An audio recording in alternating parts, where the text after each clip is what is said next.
I think the thing that probably irritated me the most is when we were doing due diligence, there was a resident who was a relative to the old owner, and his rent was $250 a month, and everything Wow. was included: water, gas, cable and internet, electricity.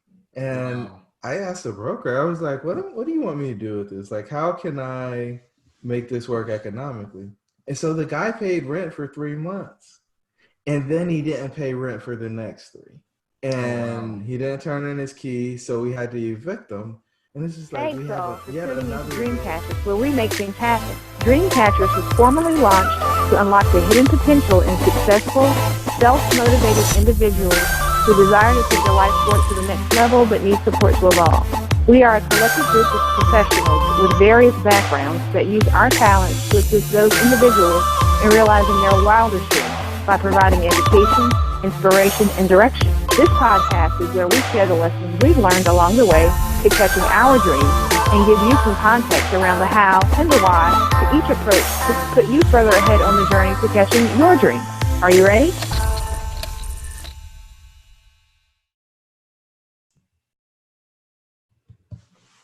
Hey, what's going on, tribe? This is James Bryant from Better You for You. I'm here with my main man, Jerome Myers. Jerome, have we decided what we're going to call this episode that comes out midweek? We have no clue. Random ramblings. I like All right, alliterations. random ramblings. So last week we talked about some of the obstacles that people face when getting into multifamily investing. One obstacle we talked about was education. The other obstacle that we really kind of honed into was people saying that they don't have enough money or don't have the money to invest in multifamily properties. And, one of the big takeaways is that, really when it comes to investment, regardless if it's education, whether it's a real estate investment, we really are investing in ourselves as much as we are in that project. And so, regardless of what you're doing, you have to really be ready and willing to invest in yourself. Investing in yourself, getting the education that you need, transforming your mindset so that you can be the investor that you need to be are one of the things that you really need to focus on. So, today, we were trying to figure out what we were going to talk about. And, one of the thoughts was, we do a separate underwriting for these deals. So Jerome will do his underwriting with his assumptions. I'll do some underwriting and assumptions, and then we'll kind of get together like a mastermind and bring those things together and talk through what the different things are that we saw. And then we eventually come up with a model that we can both agree on and be able to explain what our assumptions are and why, coming from a couple of different perspectives. But sometimes, no matter how well you plan, no matter how well you think it out, when you actually get the property and you're executing the plan, things don't always go according to plan. And so we're going to talk a little bit about that today and just see where this conversation goes. So, Jerome, has this ever happened to you, kind of what we're talking about, where you did your underwriting, you have your numbers, you go into it, and it executes exactly as you laid it out? Every time. I mean, I'm perfect. I know exactly what's going to happen before I close. Every single time. I know who's going to move out in the middle of the night. I know who has bed bugs and fleas, and I know everything before we even get there. You I know even which know HVAC units are going to clunk out in the middle of the summer? absolutely without question. Okay. All right, great. And anybody who tells you that nonsense, run fast. Because the fact of the matter is nobody knows. Yeah. Nobody knows. These apartments are wild animals, man. And so, trying to underwrite to 10th of whatever percent is just absolutely ridiculous, man. You got to have some fat in there. You don't know what's going to happen. I mean, let's look at Greenbrier, right? So that was our entry into the Greensboro market. We thought we were going to rehab 4 units. I'm at 15 right now. Yeah. Now, that was amazing for our top line revenue, but it definitely hurt our capital reserves. And, you know, what do you do with that? How do you plan for that? How do you know that in the first year you're going to have 15 turnovers? We had 4 vacancies when we took the property over. Within a month, we had 7.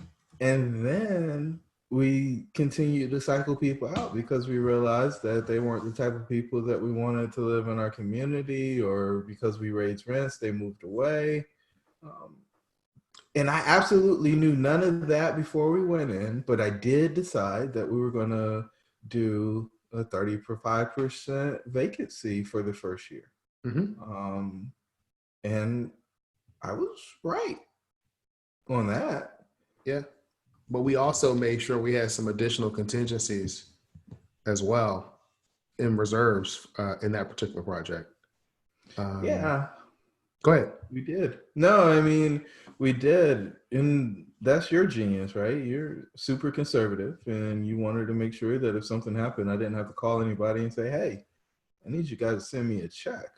It's called a capital call, but this is how it manifests. Hey, I need to send me a check. We're out of money. Can you fix this for me? Yeah, no operator wants to call the investors for another capital call. Nobody, that's like a call of last resort. Make sure you use the proper terminology. Your partners. This is true. The JV deal. That is true. That is true. So you don't want to call your partners asking for additional resources. That's something you really don't want to do. So you want to take care of a lot of that up front. But there are things that you cannot plan. And so it's not about preventing those things, because those things are going to happen. It's about having some type of a plan and having a cushion in place to be able to absorb it, fix it, and move on. So you were talking about Greenbrier. You know, there were 4 vacant units when, you know, we took the property over. I think you said within the first month there were 7 vacancies? So 2 people moved out in the middle of the night. One person just decided they weren't going to pay rent, and so we ended up evicting them. But yeah. And then the other piece too is when you start transforming a property that has been neglected, there are going to be some deferred maintenance issues, but there are going to be some tenants that don't want to pay for the additional services that you're providing. In that particular one, you know, I recall when we did the inspections, talking to people who were saying they had maintenance tickets that were several years waiting for action, whether it's having windows repaired, whether it's, you know, doing something with railings. People were really in bad shape in terms of getting a response to their maintenance issues. So we come in, we have the list, we start making repairs. Well, those repairs cost money. And it actually costs money to run these properties properly and to invest in them. And then when you start doing that, you know, some of the tenants don't want to pay the rent that's required in order to provide that level of service. Other tenants liked it the way that it was so that they could do some other activities there in those units. And so we've spent the better part of a year transforming that property and continuing to just change the face and the atmosphere and just the whole vibe of that community. Yeah, I mean, the one thing, kind of a trick of the trade, insider tip for you guys. When you look at the parking lot, you can tell what type of property you have based on the cars in the parking lot. It's sad but true. And not so much like the make and model, but the year of the vehicle matters. Newer cars mean a little more disposable income. Broken down cars or vans or cars that look like they're being worked on in the parking lot is a pretty good indicator of some other things. So, you know, one of the ways that we measure is when you drive by, what does the parking lot look like? And is that parking lot full in the middle of the day? Good. Yeah. Having a full parking lot in the middle of the day says something too. What, you have a lot of people doesn't work at night. You gotta have a lot of people working at home? Is that what it is? Nah, not in the price range that we are. Maybe for the stuff that's, $1,000 a month. But Okay. I mean, in that $500 to $800 range, most people aren't working from home. Okay. All right. So what are some other things that you've learned, or based on your experience at Greenbrier, what were some of the things that you did differently in a deal that you've purchased after we purchased Greenbrier? All the utilities are on every time that we do due diligence now. That's a non-negotiable. And I think that's the biggest one, because there were just so many surprises in that transaction. At the same time that we did the Greenbrier transaction, we bought 2 quads that were 1 bedroom, 1 bath. And the owner, I don't want to say he misled me, but he wanted to sweep some stuff under the rug that ended up being pretty big issues. And one of them was, and I don't know if I've talked about this before or not, but there was a raccoon that climbed into the ductwork, fell down into the indoor unit. Oh, wow. And was seared on the heating strips for the furnace. Oh, my God. And so when we were walking through the unit, the resident had all of the ducts or vents taped off. And we're like, this is weird. And then they had window units going because it was summertime. And I was like, this is kind of silly here. And then anyway, we ended up in that space. And I was like, okay, there's something going on here. I don't know what it is, but there's something wrong. Long story short, I told you guys the end of the story before we got started. The raccoon got into the attic, fell down into the condenser in winter. He was seeking heat, right? And so this was in June when we were doing this walk. So for the 6 months, give or take a little bit, there was a raccoon melted on the HVAC unit. Wow. Right? So, I mean, and then he was like, so we turned on the unit and we got this awful smell that came out. And then it tripped off, and he was like, oh, yeah, I don't know. It's just stale air. Don't worry about it. And so, yeah, we at the end of the day, we did a closing concession with them that allowed us to replace the unit if we needed to, because we didn't know how bad the issue was. But anytime somebody says, hey, don't worry about it, you probably want to worry about it. Yes. Yes. You absolutely want to worry about it. Absolutely. And even if you don't do anything with the pricing, if you don't retrade, as some people say is kind of a bad thing to do, you at least want to go in eyes wide open. Because the worst thing you can do is just accept that there's nothing wrong, go into the new deal, and then you've got this unexpected expense. Because nobody likes to surprise us. Like, I don't know anybody that likes surprise bills. They might like finding surprise money, but nobody likes surprise bills. Yeah, we don't like owing surprise money. We like surprise income, not surprise bills. And so, for that property, the one that we purchased after Greenbrier, which was Townsend Lindley Park, one of the challenges on that property is that the former owners ran it as student housing. And so they were renting out the property by the bedroom, but not all of the units had both bedrooms occupied. So there were some that would have, there were a couple townhome units where there were people paying for the quote unquote bedroom of one unit, but they had full access to the whole townhouse because the other bedroom wasn't rented. And it's also, since it was set up as student housing, that also meant that all of the utilities were being paid by the owner. And so we've had to really go in and transform that property from student housing into a workforce housing model. So Jerome, what are some of the challenges that we faced in doing that transition? Where to begin, my friend? Where to begin? So I guess it's important to say one thing here, and I don't. It's it's painful for me, right? Because you go to these places where the area is better, but you still see the same issues. Mm-hmm. You still see bugs. You still see people using drugs. You still see all these things that are traditionally undesirable.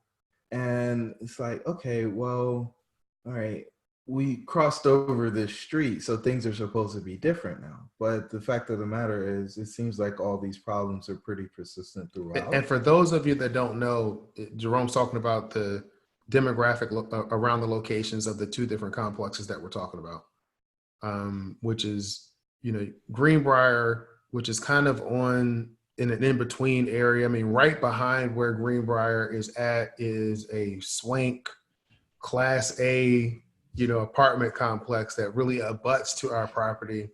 But on the particular road that our property is on, there are some undesirable elements on the extreme ends of that street. And there's some things that were going on that property that we had to go in and make sure that we took care of. The other property, Townsend Lily Park, is not too far from the University of North Carolina at Greensboro. And compared to where Greenbrier is at, the area as a whole is much more affluent, but we still ran into the same human condition issues in both places.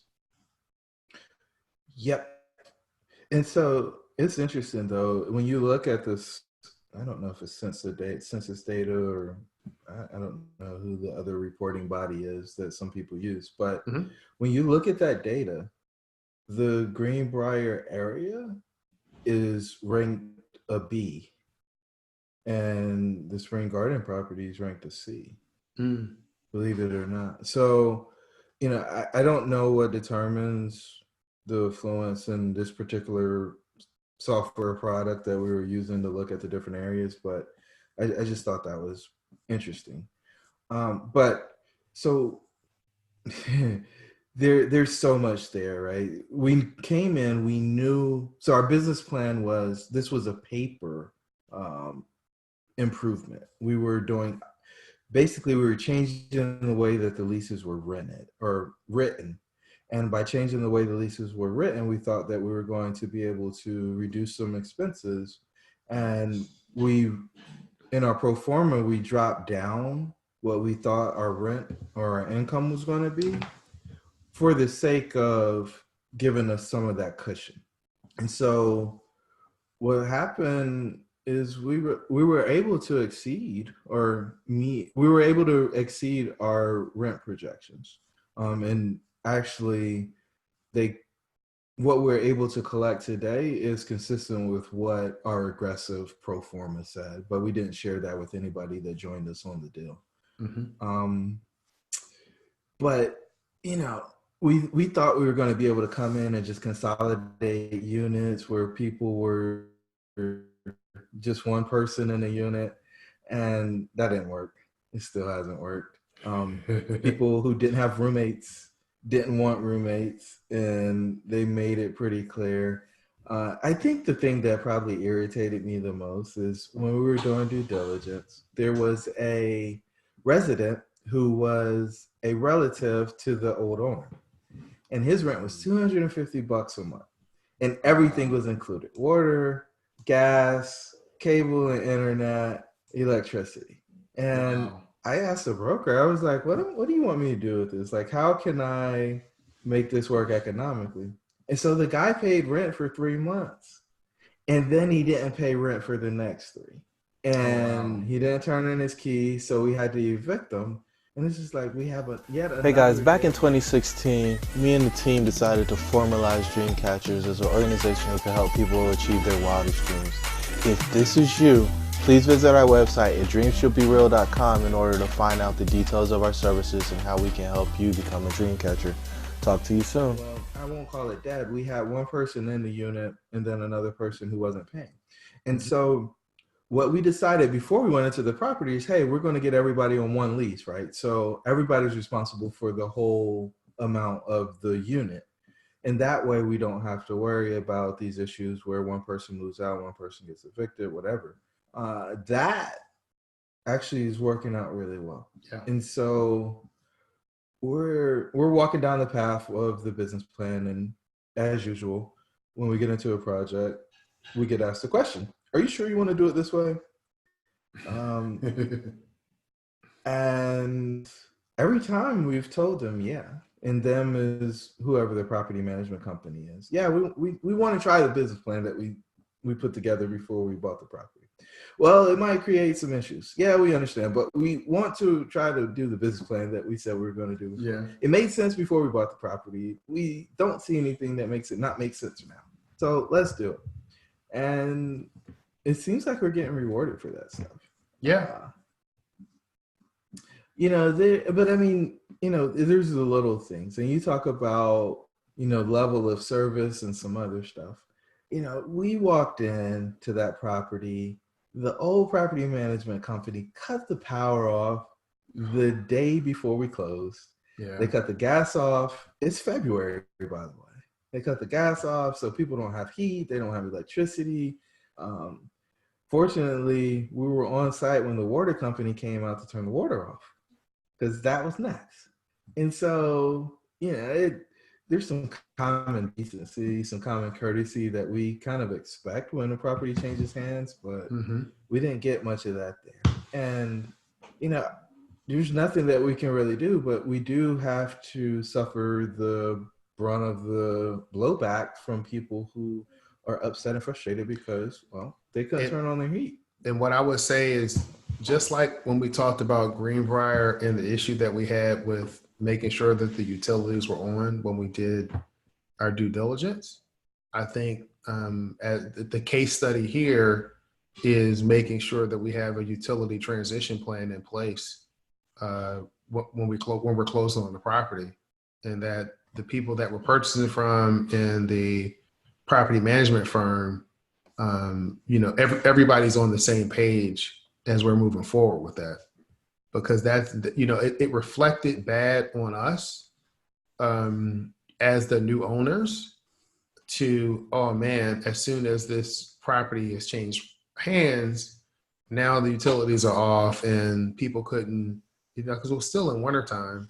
And so it made for a difficult week, there on property.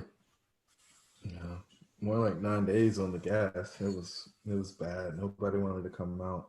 And I mean, but those, perfect example, right? Those residents have been mistreated for a while. And there was a young couple there who, man, I don't know. They decided that they just weren't going to pay rent. So from January to May, they didn't pay rent. Then they got evicted, and we put a judgment on, their social security number or whatever. And so in July, they came back and paid everything that they owed us. And so, you can pay us while you're there, or you can pay us after you leave, but you are going to pay us. Yeah.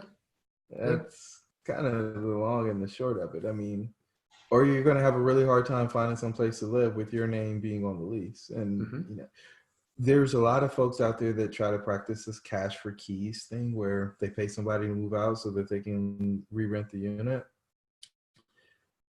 I think that's a bad practice, because all you do is pass tenants around or residents around who aren't going to pay their rent. And then nobody's being warned after the bad experience. And I feel like owners, we need to align. I think we need to protect each other, because, I mean, who wants to get a resident who's not going to pay? Right. I deeply desire for there to be some honor and integrity in the game. And I don't think it's appropriate for me to make that resident who's not I don't want to say behaving, but I don't have another word that comes to mind. Have them go be somebody else's problem. It's like when you're at a job and you have someone maybe working on a team that's not pulling their weight, but then you give them a glowing recommendation so that they can go and work for another unit, because then they can be somebody else's problem. Yeah. Yeah, nobody wants to do that, because you don't want your name associated with that person and what they're doing. It's like you don't want to be passing around tenants that are not living up to their end of the bargain. A lot of times we'll hear and you'll see the stories about the landlords that are not really holding up their end of the bargain. But there is part of that bargain that tenant is coming to the table to hold as well. So it is a partnership between us as owners and the tenant. And we really want to make sure that we're continuing to do our part in that partnership, because we really do believe in doing well while doing good. We believe in that we can continue to be profitable while providing a great level of service in the units that we own. We express that to all of our partners. We talk about that with our property management firm. And we want to make sure that everybody understands where we are and where we're coming from, so that there can be no misunderstandings about what we're talking about. None whatsoever. I think we're very clear on that. Yeah, I mean, if we don't improve the community, then I think all this is for naught. Right. That is correct. And so back to the challenges there. So the the outside HVAC units failing one after another, and after being stress tests by the May and June heat. It was just, all right, another service call. Oh, this condenser's failed. Oh, let's get a new unit in. Let's get a used unit in. Let's solve these issues. But, it continues. Once you get things in shape and you figure out what the true deferred maintenance is, then you can get a game plan together and execute on it. But until you actually get in there, you don't know. You can guess, but you don't know.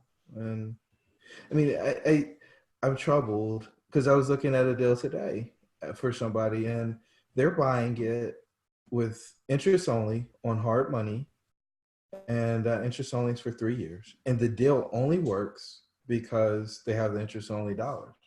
Mm. And if they ever have to do principal pay down, then the cash flow goes negative. Is that a sound strategy? I guess for some, but for me, I mean, I want the deal to work if, you're actually paying down the debt and you've got to hold it for more than 3 to 5 years. Yeah, for that one, I'm not familiar with that deal, but it really depends on the property, the operational plan, what kind, the turnaround that they have in getting the forced appreciation. I would be a little bit concerned just with the general investment environment that we have with the mortgage rates and the different discussions on Fannie and Freddie, and there's a lot of different headwinds that we're facing that I would really be concerned if I had a 3-year interest only. And then that 4th year I had to refinance or do something, because I don't think anybody knows where the economy is going to be, but it seems that the headwinds are there, that I would be pretty careful in terms of making that kind of investment and that kind of deal. Yeah. I mean, and this one's huge. There's not a whole lot of people that can buy it. I mean, it's $50 million. Mm-hmm. Mm-hmm. So, I always want to be in a place where if I have to buy it and hold it, I want to be able to hold it, because underwriting is solid. And I didn't used to call it underwriting. I used to call it something else, but somebody said underwriting along the way and I just adopted it. But, doing your actual financial model Mm-hmm. and making sure that you've got some conservative assumptions in there is the only way, from my perspective, to make sure that if something terrible happens and like you have to keep the property, that you can actually keep the property without being in dire straits. So, I And mean, it's that's the difference. yeah, and it's finding that balance because you're much more aggressive than I am. I'm much more conservative. So we find that balance in how much reserves need to be there, what's the actual time frame for the transition of the property. And as time goes on, our numbers may get closer and closer initially, but it's that, we're just coming at it from two different perspectives. And I think that works and that helps get us to where we need to go. Yeah, I don't. That's funny that you said I'm much more aggressive than you because everybody I talk to says you're the most conservative right I've ever talked to. So I think it's anyway, all in the assumptions. It's all in the yeah. assumptions that we make. And I think what you're more aggressive on, and I think you've been proven right, is the ability to grow rents. I think that's one of the things that I've been like, are we really going to be able to grow rents that fast? And you're like, yeah, well, this is the plan and what we're going to do. And you've absolutely been proven right on that. For me, I'm always making sure that we have a slightly extra cushion on expenses, or that if we're going to transition from paying utilities to the tenant paying utilities, that we have a reasonable transition. Like it doesn't go from we're paying 100% of the utilities in month one to them paying 100% of the utilities in month three. It's not going to work that fast. Unfortunately, No, nothing works as fast as I want it to work. Nope. So, I mean, listen, we get on here on these midweek talks and we're talking about the deals that we've done. We're talking about random thoughts and things that we have. If any of the listeners want to connect with us and maybe share some thoughts on this podcast or any of the other sessions, Jerome, what's the best way for them to connect and even ask some questions? And hey, if we get your questions, we'll ask the questions and we will answer the questions when we do our next session next week. Oh, cool! Now we got a Q&A show. Oh man, we're gonna start having people call into the show next. This is gonna be Okay. great. Have them All kind right. of pop in. Oh man, that's sophisticated. I don't even know how to do it. I don't know how we're going to do that, but yeah, we'll call the text guys. I mean, we got them on call, right? Anyway, yeah. I mean, so I'm on LinkedIn, right? So Jerome Myers, Myers. I'm the only one in Greensboro, North Carolina. And I'm the only one that says I buy and fix broken apartment businesses. So, you can reach out to me there, or you can hit the developing website, except the E's are 3. So D3V3LOPING.com and hit us on the contact us form. Yeah. So we would love to hear any suggestions for topics for us to talk about on these rambling midweek sessions. Some topics or questions that you want us to answer the next time that we do this podcast. I think that would be great. We're absolutely looking forward to connecting with you. Yeah, man. And if you are interested in getting, that inside access, closed Facebook group is growing every single day. And, we're starting to curate the content in there. And I mean, I like it. People introducing themselves from all over the country. It's pretty exciting, man. But that's a way to connect and get more frequent interaction and actually have two-way communication instead of just checking us out via the podcast. And so how are they going to find out about that? Oh, so there's a website called Myers Methods, MYERSMETHODS.com. And you can register there for that. And there's a bunch of other stuff that's coming. We're doing a beta test on our multifamily investing course. And so we're going to select a few people to help us go through that. And I've actually had 5 people that want to sign up today. So that was pretty cool, considering I just put the message out there. Yeah, that's cool. So let's, I mean, Myers Methods developing with the Eases 3s or LinkedIn, and, you know, we'll go from there, man. All right. And anybody that wants to connect with me to talk about coaching, you know, breaking through your limiting beliefs, getting you to the position where you're ready from a mindset perspective to move forward with your investing activities, you can reach me at betteryouforyou.com. VETTERYOU, the number 4, you.com. If you want to learn more about Dreamcatchers, please visit the website at dreamshouldbereal.com. If you can think of someone who would benefit from these types of opportunities and are willing to share what we're doing with them, we would greatly appreciate it.